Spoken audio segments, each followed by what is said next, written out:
ఈరోజు ప్రజలందరికీ ఒక విజ్ఞప్తి చేస్తున్నాం. తెలుగుదేశం ప్రభుత్వం అధికారంలోకి వచ్చింది. ముఖ్యమంత్రి చంద్రబాబు నాయుడు గారు ఈరోజు రాష్ట్రంలో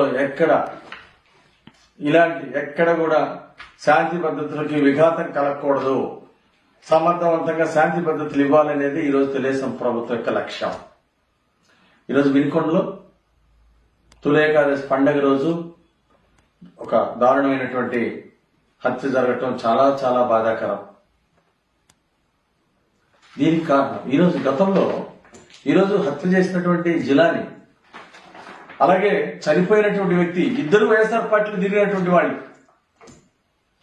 వైఎస్ఆర్ పార్టీ గ్యాంగ్ లో తిరిగినటువంటి వాళ్ళు, అలాగే వైఎస్ఆర్ పార్టీ లీడర్లతో తిరిగినటువంటి వాళ్ళు. హత్య చేసిన ఆయన, అలాగే హత్య గావించబడ్డ ఆయన ఇద్దరు వైఎస్ఆర్ పార్టీలో తిరిగినటువంటి వాళ్ళు. వాళ్ళిద్దరి మధ్య వ్యక్తిగతంగా గొడవలు ఉన్నాయని చెప్పేసి గతంలో జిలానీ మీద అటెంప్ట్ మర్డర్ కేసు నమోదైంది. వీళ్ళిద్దరి మధ్య కేసులు నమోదైంది. అప్పుడు ఇది వ్యక్తిగత కారణాలను మీరు శవ రాజకీయాలు ఏ విధంగా చేస్తారు? మీరు వ్యక్తిగత రాజకీయాల్ని పార్టీలకు ఏ విధంగా చుడతారు? సిగ్గుందా మీకు? వ్యక్తిగత రాజకీయాల్ని పార్టీలు చుట్టడం చాలా దుర్మార్గం. ప్రజల అమాయకులు అనుకోవద్దు.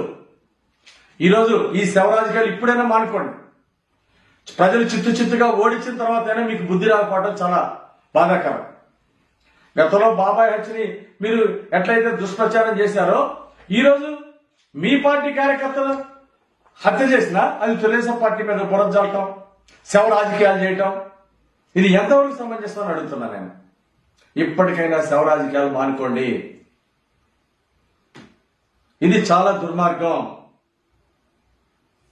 సిగ్గుపడాలి. ఇలాంటి శవ రాజకీయాలు చేయడానికి చాలా సిగ్గుపడాలా?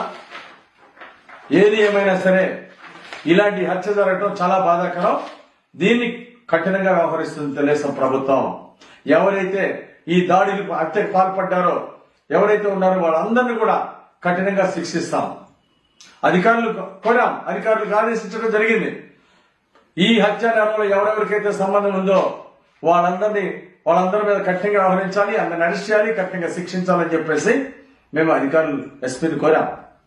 ఎస్పీ గారు కూడా నిష్పక్షపాతంగా ఈ కేసులో వ్యవహరిస్తున్నారు.